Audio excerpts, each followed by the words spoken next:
বরিশালে জুলাই যোদ্ধা স্মৃতিচারণ ও সংবর্ধনা অনুষ্ঠানের আয়োজন করা হয়েছে। দুপুরে কেন্দ্রীয় শহীদ মিনারের শিক্ষার্থী ঐক্য পরিষদের উদ্যোগে অনুষ্ঠানের আয়োজন করা হয়।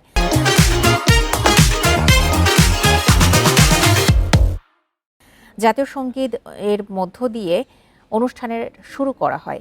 পরে আলোচনা সভা অনুষ্ঠিত হয়। এ সময় বক্তারা বলেন, অনুষ্ঠানের মধ্য দিয়ে জুলাই যোদ্ধারা ঐক্যবদ্ধ হবে। গণঅভ্যুত্থানের প্রত্যাশা পূরণে সবাইকে কাজ করতে হবে। আলোচনা শেষে জুলাই যোদ্ধাদের মাঝে সম্মাননা স্মারক প্রদান করা হয়। অনুষ্ঠানে শহীদ জুলাই যোদ্ধাদের পরিবারের সদস্যরা উপস্থিত ছিলেন।